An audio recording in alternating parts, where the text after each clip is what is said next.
Rikthehemi përsëri në ditar, fokusohemi tani tek zhvillimet që vijnë nga arena ndërkombëtare. Ka patur edhe fundjavën që lan pas telefonata të gjata, siç ka qenë ajo mes Netanyahut edhe presidentit Putin, mes Netanyahut edhe presidentit të zgjedhur të Shteteve të Bashkuara të Amerikës Donald Trump.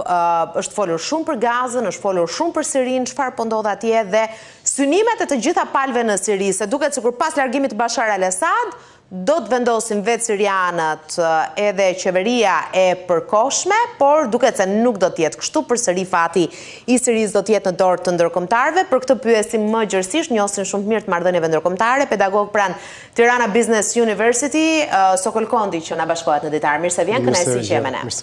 Gaboj nëse them që nuk do të vendosin vetë sirianët, e nuk do të drejtojnë vetë sirianët dhe janë përsëri ndërkombëtarët ato që do të kenë një dorë në Siri? Që shumë e saktë, sepse për fat keq janë thjesht një hallkë në amalgamën e gjerë të botës ndërkombëtare të komunitetit ndërkombëtar, që merr vendime mbi ta dhe pasojat i vuajnë sigurisht qytetarët sirian. Ajo që po ndodh në Siri është për shumë ishte befasuese, e papritur, dhe duket sikur vërtet është pjesë e një mekanizmi, një loje gjeopolitike, e cila ka qenë e diskutuar ndoshta apo e miratuar nën tryeza të rëndësishme, më tepër se sa në politika zyrtare, qeveritare të shteteve të fuqive të mëdha.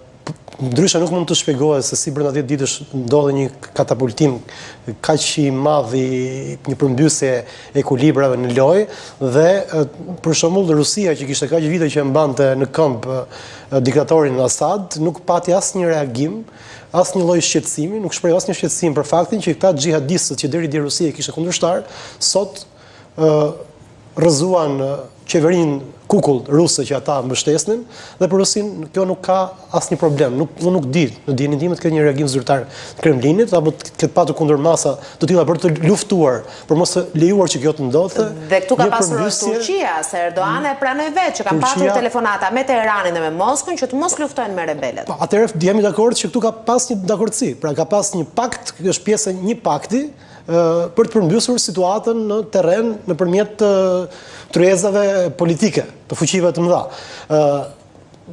Mendoj se është më e madhe se kaq. Tash sigurisht Erdogani do të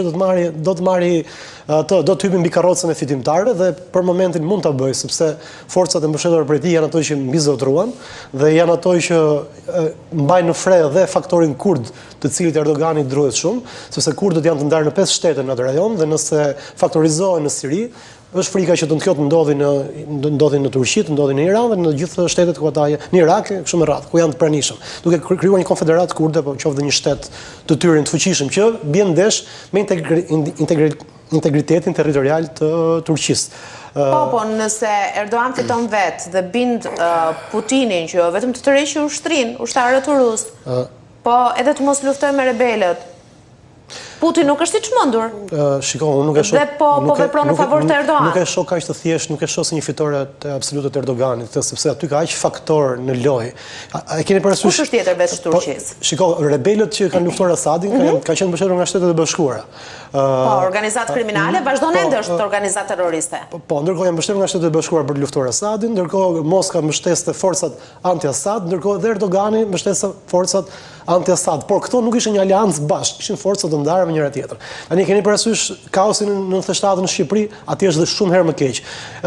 Nëse mbajmë mend 97 në vendin tonë, duke përfituar nga trazirat, hyn forcat greke, më pas pa disa italianë dhe turq që u munduan ta sheshojnë dhe mos ndodhte mbas në një gjëm dhe më e madhe, atje është dhe më keq. Pra atje